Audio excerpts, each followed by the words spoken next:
Meu Deus, cadê meu olho?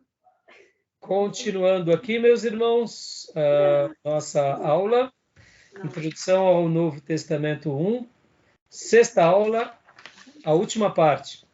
Vamos lá, continuando aqui, nós estamos falando sobre os manuscritos bíblicos do Novo Testamento. Deixa eu compartilhar para vocês aqui mais um pouco dos nossos materiais.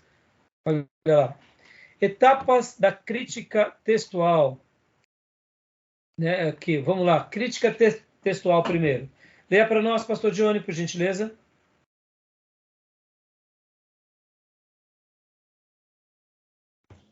Agora, em filologia, crítica textual, ou equidótica, do grego ekdotos, dito, é a arte cuja finalidade é a de aproximar o texto tanto quanto possível de sua forma originária, isto é, da forma pretendida pelo autor. É isso daqui que eu estava falando, vamos dar essa ideia. Se eu tenho um pano de fundo helênico, na hora que eu vou tentar fazer essa ponte do grego, eu vou para o grego helênico, eu vou para o grego clássico. E todas as palavras do grego clássico com o grego koiné, naturalmente, nem todas têm uma correspondência igual, porque vocês têm que lembrar que uma coisa é a língua do povo e outra coisa é a língua dos eruditos, é a língua dos grandes pensadores, dos filósofos. Então, é muito interessante que a gente tem essa dimensão de que quando peguemos essa palavra e façamos essa correspondência, a gente jamais se esqueça de que a mentalidade de todos aqueles irmãos que escreveram o texto sagrado era uma mentalidade hebraica, era uma mentalidade oriental, não era uma mentalidade ocidental, tá bom? Sim, então, é claro. Continuando, pastor. A crítica textual possui duas áreas de estudo principais: baixa crítica ou crítica documental. Estuda os textos antigos e a sua preservação ou corrupção ao longo do tempo, visando reconstruí-los com base na documentação disponível, enquanto a alta crítica tem como foco não só a recuperação do texto em si, mas também outros aspectos, tais como a autoria e o contexto da obra. Então, a alta crítica, que geralmente acaba sendo a pedra no nosso sapato. Irmãos, vamos ter que conviver com eles, faz parte. Pastor, mas são os gadarenos. Tá bom, meu irmão, vamos ter que lutar. Meu irmão, vem cá. E eu orientava um obreiro, né? Ele falava assim, pastor, não estou aguentando mais, pastor. Pode me tirar daqui, pode me tirar dali, porque está difícil demais esses obreiros. Eu falei assim, filho, guarda isso no seu coração. Isso é uma guerra espiritual. Por que é uma guerra espiritual? Porque tem vezes que o diabo se levanta contra nós, jogando seus tridentes, jogando as suas setas, mas em muitos momentos ele vai usar irmãos fracos para nos desanimar, parentes para nos perturbar, situações da vida para tentar colocar em nós desânimo. E não deixa de ser uma seta do diabo por meio daquela situação, ou quem sabe por meio daquela pessoa limitada. E aí, a palavra de consolo é: Moisés ficou 40 anos dando glória a Deus ao lado de Josué e Arão, e o povo tudo era de dura serviço. Tem vezes, irmãos, que a gente não pastoreia ou não cuida como a gente deseja, como Deus quer. Pode ver que isso a gente vai enfrentar na família, entre os nossos entes queridos, e no ministério, e na vida, e inclusive na política. Faz parte, irmãos. Ou a gente tem uma alta expectativa de saber lidar com isso, dizendo, não, Deus vai me dar graça, paciência, sabedoria e discernimento, até mesmo para ver que muitas vezes existem situações que se tornam ou são guerras espirituais tentando tirar a nossa fé ou, quem sabe, o nosso ânimo.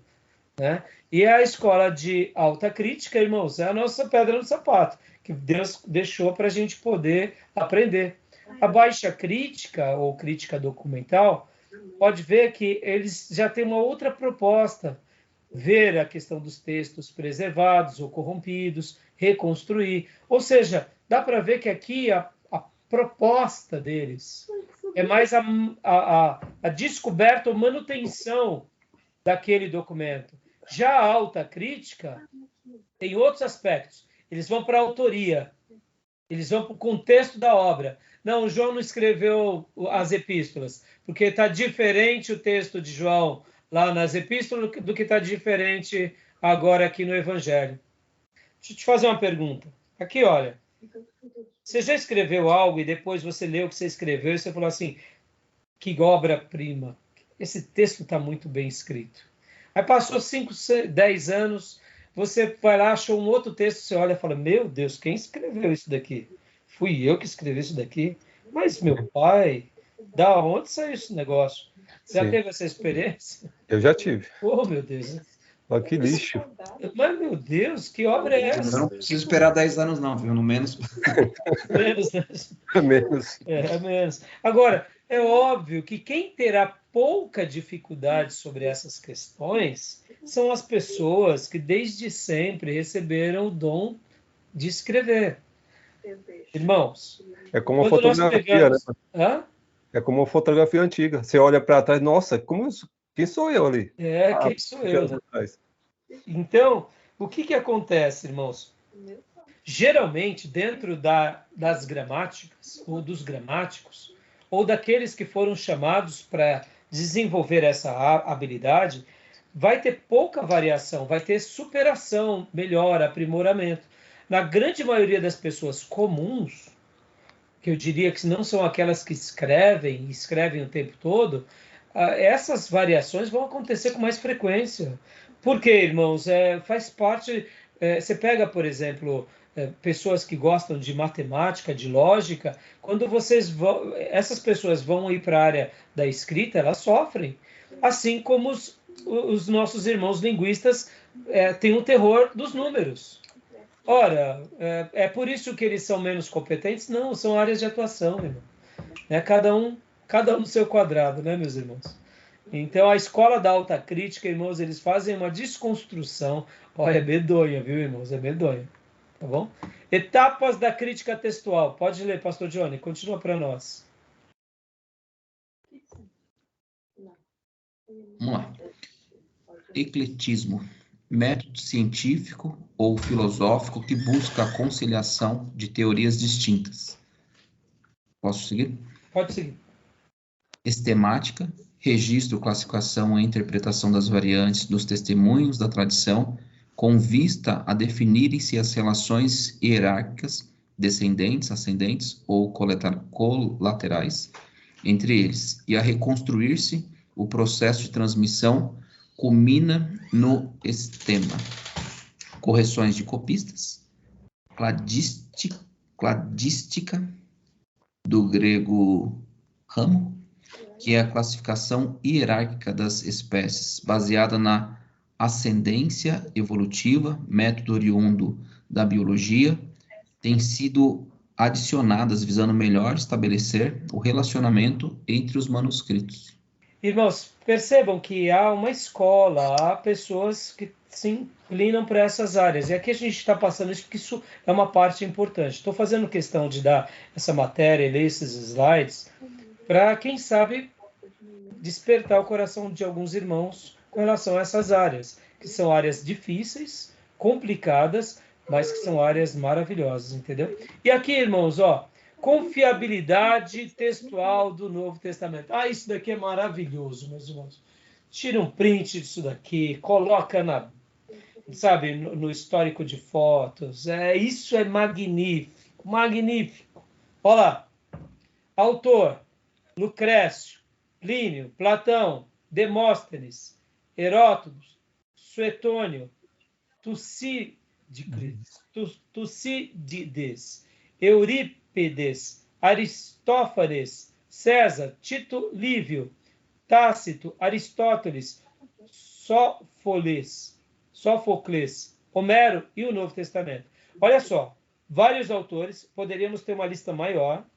Data em que foi escrito. Vamos lá. Vamos pegar aqui alguns exemplos.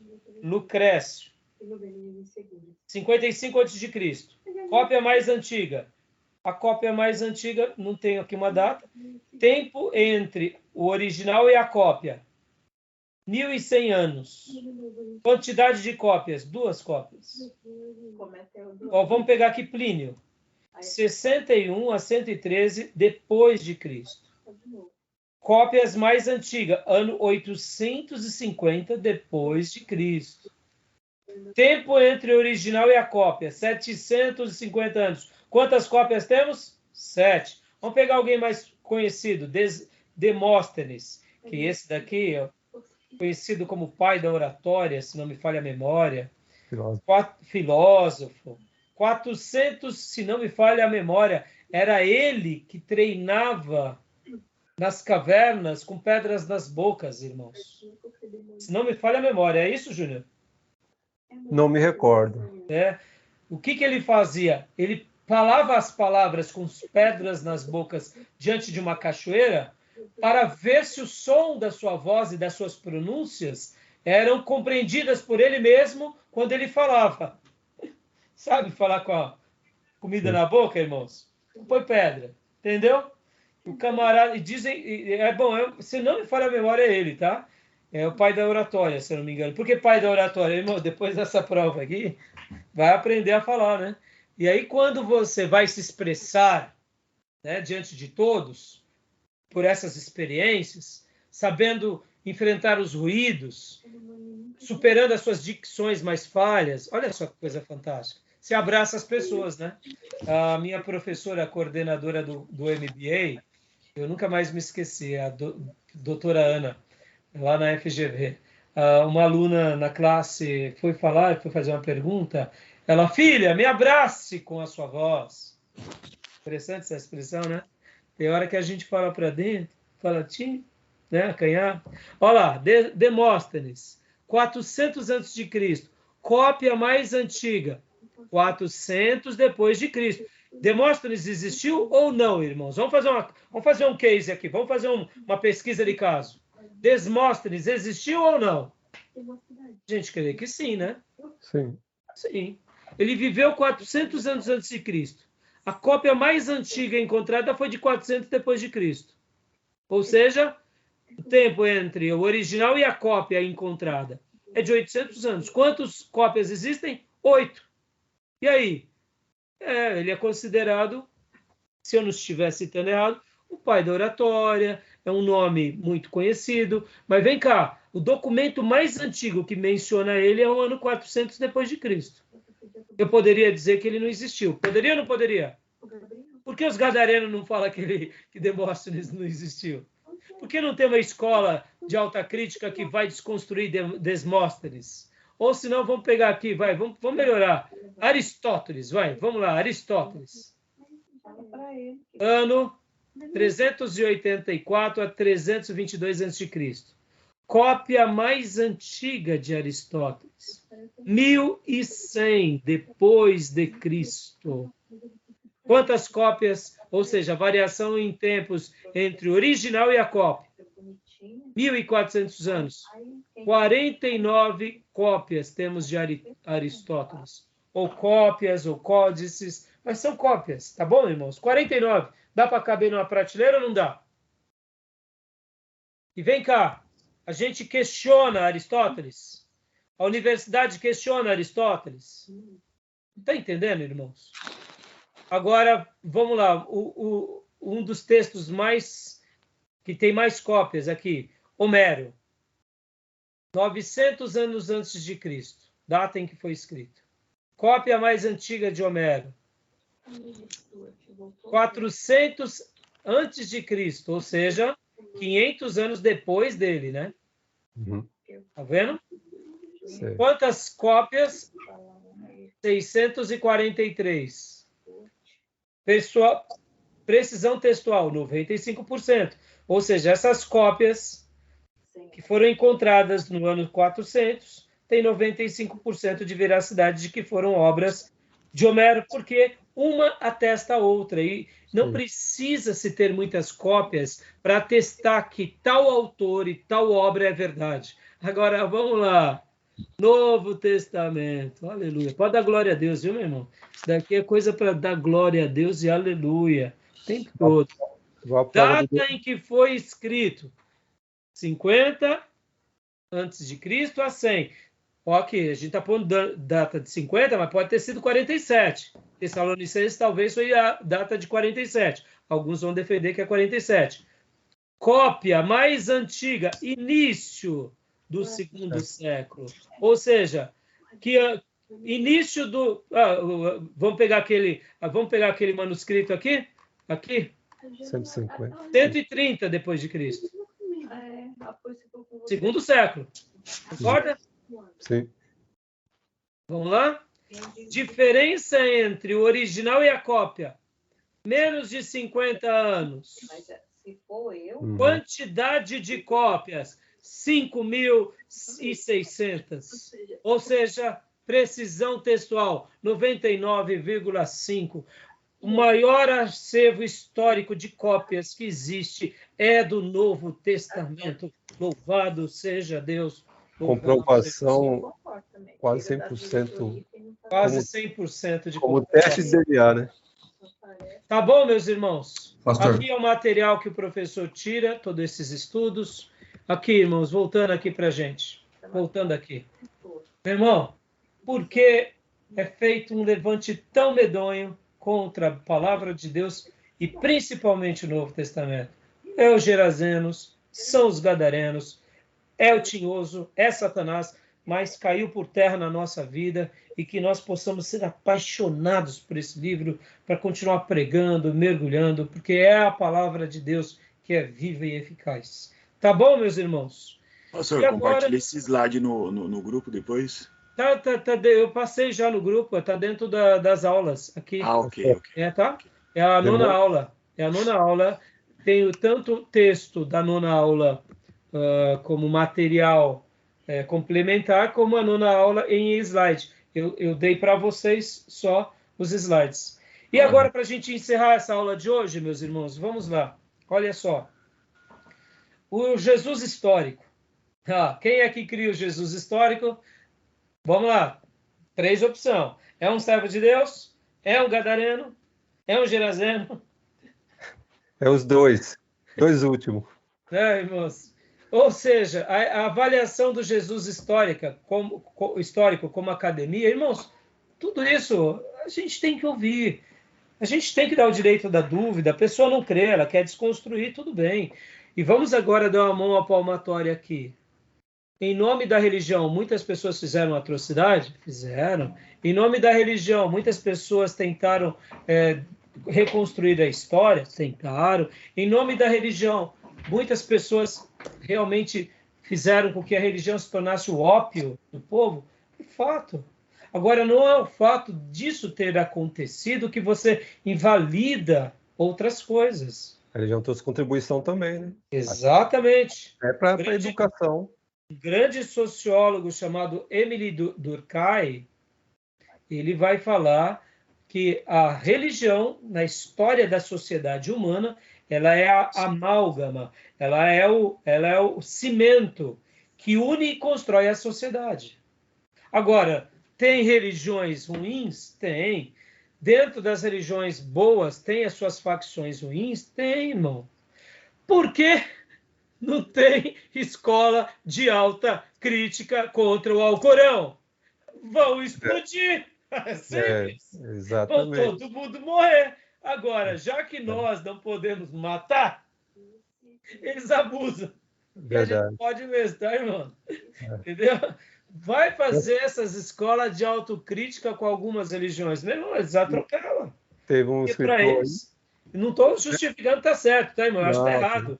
Porque aí entra a liberdade. Mas percebam, irmãos, a nossa liberdade ocidental, ela é tão deturpada, porque quando a gente consegue, então, melhorar essa ideia da nossa liberdade, é bem simples, irmãos, é bem simples. É ensinar as pessoas a pensar, é respeitar a opinião das pessoas e pôr limites éticos e morais. E deixe as pessoas ser livres. Liberdade de expressão, né? De A opinião. gente tem que ter, irmãos, isso daqui. E guardem isso, irmãos. O que nós estamos vendo, por exemplo, agora no nosso país, tentando regulamentar tudo. Irmão, não se preocupe não, viu? Isso tudo vai cair por terra, viu? Isso tudo vai cair por terra. Os dias em que o anticristo vai se levantar sobre a terra, ele não vai ser um anticristo déspota. Vai ser um anticristo querido e admirado. E odiado, é óbvio, por aqueles que não querem segui-lo. Carismático. O mundo será um mundo religioso, não sobre opressão, mas sobre liberdade. Guardem isso. A democratização no mundo é um fator irreversível. Isso eu não estou dizendo que eu aprendi, não. Eu aprendi ali, eu tenho até um livro muito interessante, que é do Warren Bennis. Warren Bennis foi o professor de Harvard, um dos maiores líderes do século passado, que na década de 60 ele falava que o mundo iria ter um viés democrático. Década de 60, o que estava acontecendo no mundo? Guerra Fria. Caiu a muralha de Berlim, socialismo. Irmão, não tem jeito de você impedir. Aqui, irmãos, ó, a internet, o celular, o mundo é democrático. O Brasil está sendo estudado no mundo, sabia disso? Desde a eleição de Bolsonaro. Perceba, irmãos, como que você vai fazer? Não estou fazendo uma defesa e nem uma crítica, eu estou falando do momento, tá? Como que você vai estudar essa revolução tecnológica no mundo sem que ela aconteça em tempo real? Ela tem que acontecer. E o mundo e as faculdades de tecnologia estão estudando o fenômeno tecnologia no Brasil, porque um camarada que era capitão ganhou uma presidência por meio das redes sociais. Foi fato. Por que hoje tem esse viés tentando regular? Não vai conseguir, gente. Esquece. A China, por exemplo, que ainda tem uma ditadura, ela é uma autocracia, ela consegue segurar até certo ponto. Ela não vai conseguir segurar para sempre. Por quê? É que nem o conhecimento. Conhecimento, depois que você atinge, você não desatinge. O que você aprende não se apaga. O que você aprende só se potencializa para o resto da vida. Por isso que conhecer e saber e desbravar novas coisas, você não tem como retroceder. A não ser, irmãos, que caísse um meteoro no planeta, o nosso planeta ficasse, sabe, sem luz, sobrevivesse poucas pessoas e o mundo reconstruísse tudo novo. Aí é outra história. É um apocalipse zumbi, tá entendendo? Aí já é outra... aí é outra demanda. Aí todo mundo iria ver a história, o que é aquilo, ia ter uma nova reconstrução, como acontece nos filmes. Fora disso, irmãos, não tem. É como, por exemplo, irmão, a gente não vai andar de jegue. Você anda de jegue? Quem já andou de jegue aqui? Eu acho que eu. Deixa eu pegar aqui uma foto. Ai. Ai, quando era pequeno, lá no Nordeste. Que chique, hein? As fotos lá no carrinho de...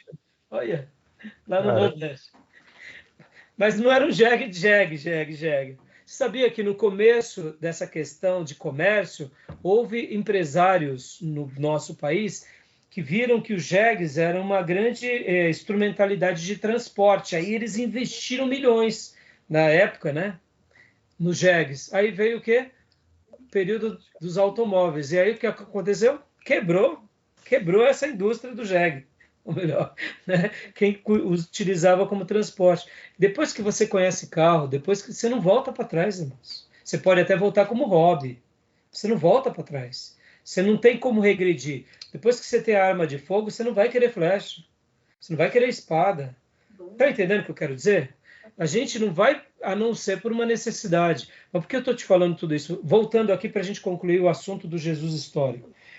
O assunto do Jesus histórico, a nossa querida professora Márcia, ela trabalhou muito bem, e ela faz várias citações, eu espero que todos vocês tenham assistido, era valendo nota até a data de hoje, para eu saber, inclusive, quem todos assistiram? Jesus histórico?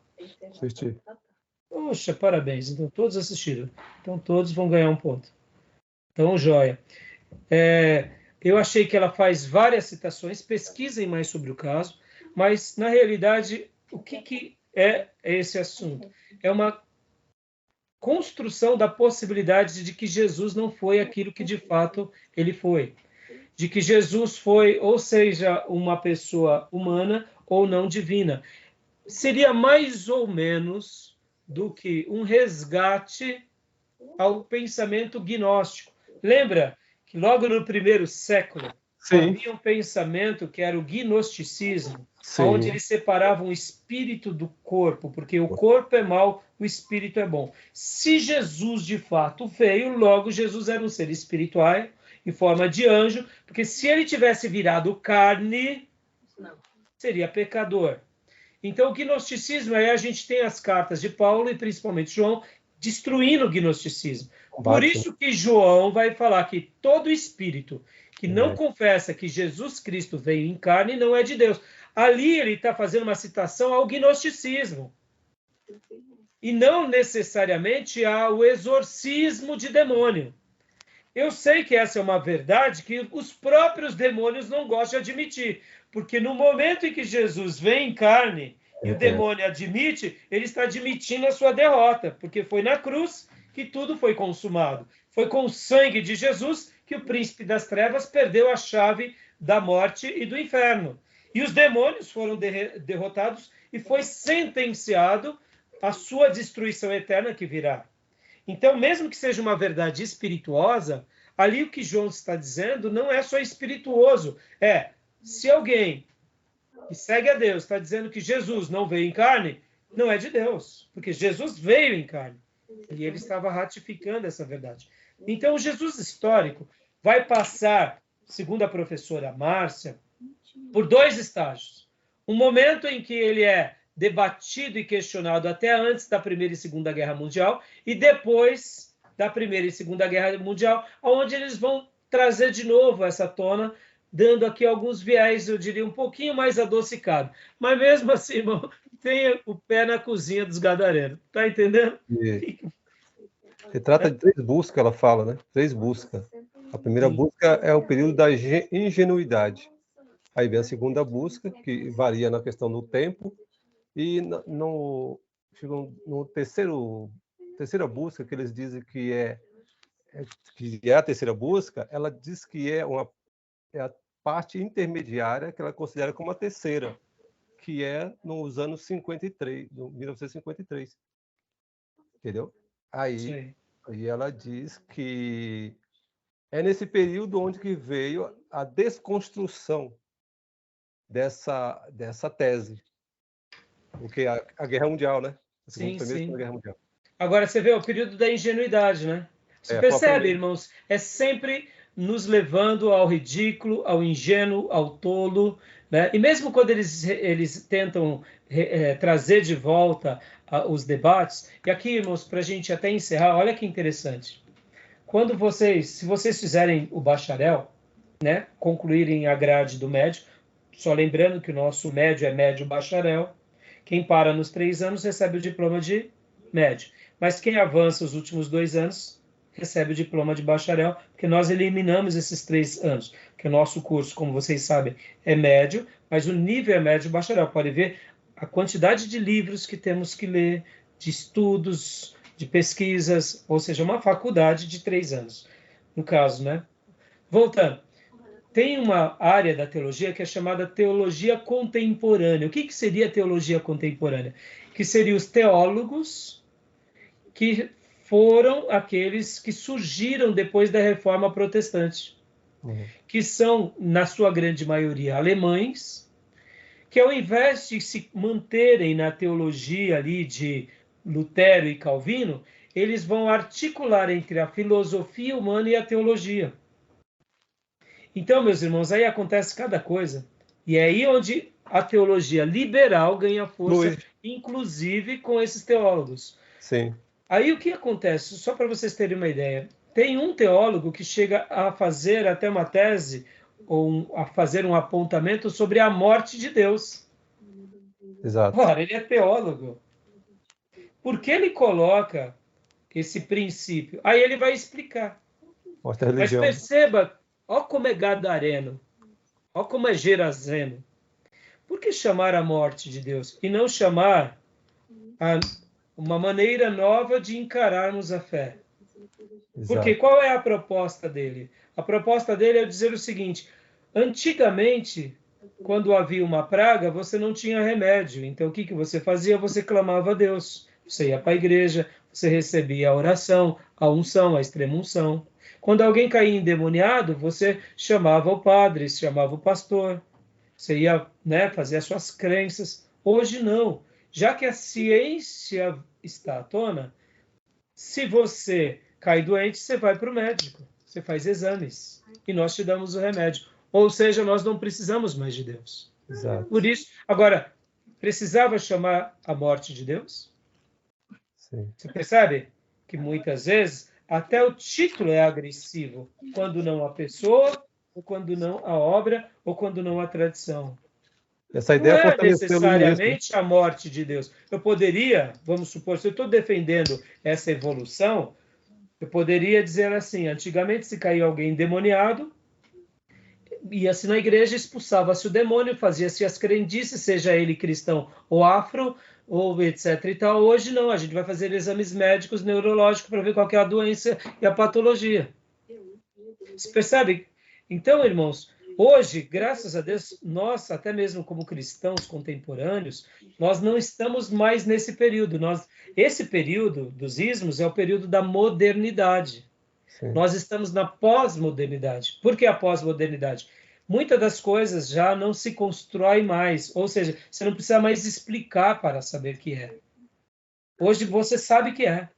Deus existe, você sabe que é. Por exemplo, no começo da modernidade, quando se estudava a questão dos astros, falava, tá vendo? Olha aqui, ó.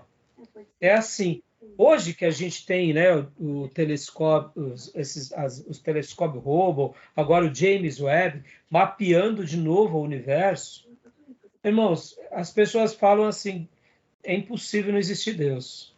Porque o planeta Terra, esse pontinho aqui nessa galáxia, e não tem como não existir Deus. A gente está aqui sendo um ser inteligente, existem milhares de planetas, de galáxias, e até hoje não tem ninguém, né, que pode dizer como que a gente chegou aqui. Ou seja, será que não há um ser inteligente que rege todas as coisas? Por isso que muitos cientistas têm se enveredado, inclusive, para crer em Deus, porque quanto mais eles estudam, mais eles acreditam na possibilidade. Então, os assuntos sobre Jesus histórico eu queria ter debatido um pouco mais, mas fica como aula dada pelo vídeo da nossa irmã, tá bom, meus irmãos? Tudo bem? Alguma dúvida? Algum questionamento? Só um acréscimo aí, né, que essa ideia filosófica ela reacendeu a própria Revolução Francesa e o Iluminismo, né? Voltaire, Jean-Jacques Rousseau e muitos filósofos dessa época, né? Sim. Agora, é claro, irmãos, não é nessa época, não era uma época plena apenas dizendo o seguinte, que não tinha servos de Deus, não, nós temos Pascoal, nós temos Galileu Galilei, que morreu porque ele falava ciências, e tem muitos homens inteligentes, mas assim, nesse momento foi onde as trevas usou da razão para negar a Deus e a Bíblia, e se distanciar. Pode ver que a Revolução Francesa é uma bandeira que eles levantam como um pensamento, ó, nenhum senhor, né? Sim. Nenhum senhor como rei, como estadista ou como Deus. Sim. E aí onde nasce a Revolução Francesa, que é, eu diria, o grande marco do humanismo. A grande Era da bandeira. razão, né? É a era da razão. É a era da razão. A era das luzes, né? E então, meus irmãos, mas olha, vamos pegar na arte, até mesmo na música clássica, muitas dessas obras clássicas que é admirada eram irmãos nossos, tementes a Deus. E outra coisa, só para... Como pessoas até que tinham deficiências, mas tinham uma fé tão grande em Deus que compuseram obras clássicas brilhantes. Sim. E eles davam glória a Deus, ou seja, perceba, irmãos, dá para a gente conviver, ser inteligente, não é ser cristão que a gente pratica o suicídio da razão. Tem horas que nós podemos até ser mal compreendidos em alguma coisa, mas uma coisa é fato, irmãos, existe uma guerra espiritual, a gente não pode abrir mão, temos que amar, temos que usar as armas de Deus, não podemos matar as pessoas, ofendê-las, deixa elas viverem a vida delas e que Deus tenha misericórdia delas, né? Johann Sebastian Bach. nesse período. Exatamente. A música era divina, né? Jesus, Sim. a alegria dos homens. Olha aí, exatamente. Tá bom, meus irmãos, então é isso, e eu acho que está dado aqui, a partir da semana que vem, a gente vai agora entrar nos evangelhos, eu pensei que hoje a gente já ia entrar, e bora para os evangelhos. Teremos mais 3 aulas só para encerrar esse bloco. Dá tranquilamente para a gente encerrar, e foi ótimo. E aí, logo na sequência, a gente vai, depois teremos a prova, e depois a gente vai para Novo Testamento 2. Percebam, irmãos, a gente vai entrar no Novo Testamento, nós não iremos entrar no Novo Testamento de ordem cronológica. Mas poderíamos, né? Quem sabe no futuro, assim como tivemos a honra de fazer, como a professora Márcia, dar Antigo Testamento 1 e 2 de ordem cronológica, posso, talvez no futuro, dar Novo Testamento 1 e 2 de forma cronológica. Ao invés de entrarmos em Mateus e nos Evangelhos, a gente entrar no primeiro livro, que possivelmente é Tessalonicenses, e assim seguindo uma ordem. Como tudo é muito difícil de sabermos as datações, e vocês... e outra coisa, é interessante essa questão, tanto da escola liberal. Irmãos, a escola de alta crítica, o pessoal do Jesus histórico, irmãos, eles tentam desconstruir tudo. As datas, é algo absurdo. Eles colocam que não foi João que escreveu, que o ano é 300 depois de Cristo. Sabe assim, é uma coisa assim, que você vê que é uma luta mesmo. Chega a ser desonesto, na verdade, né? Exatamente. Essa é a questão, pastor Johnny. Chega a ser desonesto. Né? Eu estava só complementando, o senhor estava falando de pessoas, essas descobertas, né? Virou um livro, inclusive, do Lee Strobel. Não sei se o senhor já viu, tem filme também dele e tal. Era um jornalista e a esposa se converte, o cara ateu, aí ele começa a investigar, a investigação de 2 anos leva ele à conversão. E ele traz fatos bem relevantes no livro, porque ele começa a fazer uma investigação tão precisa, ele vai desde a psicologia, a medicina, obviamente ele pega relatos dos manuscritos, aquela tabela que o senhor trouxe ali nos pontos anteriores, ele faz um comparativo e aquilo tudo leva ele a começar a se perguntar se o que ele está fazendo a respeito da não crença, se é algo que ele está a todo custo tentando ignorar, ou se realmente ele tem que dar o braço a torcer e falar realmente Jesus existiu, logo ele é Deus. E isso acontece, ele se converte, vira um livro, best-seller por sinal, vira filme, é bem interessante, inclusive eu estou lendo. Olha aí. Esse aqui. Joia, mostra aí de novo. É um peixe, né? Então, Olha aí, que fantástico, tá vendo? Muito legal, valeu pela indicação, eu não conhecia não. legal, né? Interessante. Ó, Tem pastor alguns Johnny, comentários do Carson no livro dele, também bem legal. muito legal, tá vendo? Irmãos, esse momento aqui, olha, como é enriquecedor, né? Nós temos Augusto Cury, que era um ateu, e que, ao estudar a psique de Jesus, que foi uma grande pessoa, ele se converte e se torna um dos maiores defensores do cristianismo. foi da igreja presbiteriana, né? Eu não sei qual é a igreja dele, né? Mas assim, para mim que ele era até católico, viu? Para mim, pelo que eu fiquei sabendo que era presbiteriano. Para mim que ele começa como católico, agora eu não sei se ele, né? Mas assim, ele é um cristão. Outra coisa, C.S. Lewis, um dos maiores exemplos, que foi evangelizado por J.J. Tolkien. Ele pesquisou, né? Ele começou ali a ser ministrado Era cético ele. Ele era totalmente ateu, cético, incrédulo. E a partir dali ele começou a abrir e, olha, se tornou um dos maiores defensores do cristianismo. Para quem? Para os eruditos, irmãos. Então, e agora falando aqui, uma última coisa que eu lembrei, estou falando toda hora que é a última coisa, né? Esse assunto é tão legal. Mas existe um filósofo, assim como na psicologia temos Freud como um divisor de água da psicologia, nós temos um filósofo que é um divisor de água na filosofia contemporânea, que é Immanuel Kant. Immanuel Kant, ele é um desses filósofos que ele consegue dar uma resposta ao povo de Deus e à sociedade, dizendo, olha, assuntos da filosofia nós tratamos, porque a filosofia, a sua base, é o ser humano. Então, não tentem misturar uma coisa com a outra. E aí ele fala, porque a teologia, a base é Deus. Ou seja, quando você estuda a filosofia, você vai para o ser humano, você vai para a ideia do ser ou não ser, a existência do ser humano. Quando você vai para a teologia, você vai para a ideia de Deus, ou seja, a base é a fé no invisível. Por isso que não tem como você misturar filosofia e teologia. E Immanuel Kant, ele é tão esclarecido que ele dá uma resposta à sociedade sobre Deus, sobre a fé, ele é um filósofo fluente, e ele pode, então, fazer com que essa tensão que a gente tenta muitas vezes misturar só atrapalhe, entendeu? Ele conciliou. Ele não digo conciliou, Júnior, mas eu diria, ele consegue fazer com que Fé e nós razão. tenhamos o quê? Uma compreensão clara de que são águas distintas, é água doce e água salgada. E que quando elas podem até se misturar em algum momento, mas as suas origens são adversas. Claro. E por serem adversas, não tem como, por exemplo, a gente seguir a Jesus de forma racional, as Escrituras de forma racional, porque é um livro baseado em fé. Então, essa resposta, por isso que Immanuel Kant, ele é um grande filósofo e teólogo muito considerado também. Tá bom, meus irmãos? Então, dentro desse campo, para a gente refutar, né, os liberais, a escola da alta crítica, aqueles que são defensores de um Jesus histórico, que talvez se esteja dizendo, pastor, Jesus histórico, ele não foi histórico? Foi, mas a discussão é outra. Até o nome parece ser bonito. Porque se você analisar, até nos filmes, aqueles filmes de Hollywood, colocava Jesus como um hippie, né? Cantando, ali mostrando claramente o Jesus histórico, o revolucionário. Seria uma leitura pagã e liberal do Jesus histórico, exatamente. Né?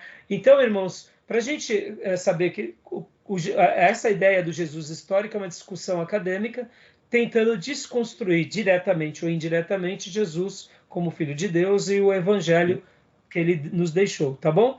Lembrando que Jesus é 100% Deus, é 100% homem, é o nosso Salvador, e essa é a palavra de Deus. Pastor, amém? Posso só finalizar aqui com uma Claro. coisa? O senhor falou de Kant, né? Tem uma frase dele, inclusive grifei no texto aqui de um livro.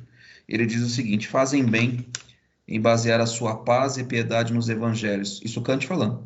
Porque somente neles está a fonte das verdades profundas e espirituais, depois de a razão haver explorado em vão todas as possibilidades. Alguém já disse, pastor, que se os cientistas crescem em Deus, eles abririam a possibilidade para mais descobertas, porque crer em Deus é um privilégio e é um exercício espirituoso que só quem crê nele vive. Porque o pensamento metafísico, ou seja, mundo das ideias, é uma realidade para todos. Mas o mundo espiritual é só para quem crê. Amém. Né? Então, somos abençoados. Como eu preguei domingo, somos privilegiados por crermos em Deus, por termos Ele como nosso tudo, o amado da nossa alma, e termos a Bíblia como a palavra dele. Tá bom, meus irmãos? Ok. Querendo Deus, quinta-feira estaremos aqui, tá bom? Combinado. Então, boa noite, meus irmãos. Bom descanso. Graça e paz. Graça e paz. Coloca a indicação do livro lá no grupo, por favor. Qual? A indicação do livro do pastor Johnny. Opa, beleza, coloque no grupo e o filme também. Eu mando os dois, o filme e o livro. Fechado. Vai ser necessário fazer o trabalho lá, Tá? do trabalho que você tinha falado? Não, eu a princípio, quem fizer eu vou dar um ponto extra, mas eu prefiro que vocês gastem mais tempo nas leituras. Mas qual seria? É ainda aquele? Um dos 4 evangelhos. Ah, tá. Tá bom? Ele falou antes que era o do Ernesto Tonini, né? Isso, o livro, isso, período interbíblico. Né? Irmãos, deixa eu até dar uma melhorada. Quem quiser fazer uma resenha do período interbíblico ou trabalho, porque as leituras estão sendo mais determinantes, baseando-se, inclusive, irmãos, porque foi muita leitura, muito contexto histórico, e pode ver, as aulas elas agregam bastante, as leituras têm muita informação, né? Sim. Poderia fazer do livre? Poderia fazer do Jesus histórico? Olha, Me agradei muito pelo assunto. Poderia, mas eu confesso, Júnior, que eu conheço pouco sobre o assunto. Então eu tudo bem, eu vou aprender com o seu material, mas eu não vou ter tempo, por exemplo, para pesquisar muito sobre o assunto. Ok, não tem Mas muito. pode ser feito, se quiser fazer, não tem Aham. problema, tá bom? Mas assim, eu preferiria que você gastasse tempo mais, talvez em um outro assunto, quem sabe, ah, sobre os períodos babilônicos, medo-persa, grego, sabe? O romano, entendeu? Tá ok, tá ok. Mas vamos falar no particular depois, tá bom? Beleza, tá bom. Fechou então, meus irmãos. Uma Tchau. noite abençoada Ok. e até quinta-feira. Beleza. Querido, as Vamos ovelhinhas até amanhã. Bom Tchau. descanso, gente. Graças a paz. ser paz. Ser preciso no horário, né? Que é bom. Foi ótimo, Começar e terminar. foi ótimo. Valeu. A Tchau. paz Tchau, dos tchau. irmãos aí. Amém. Obrigado.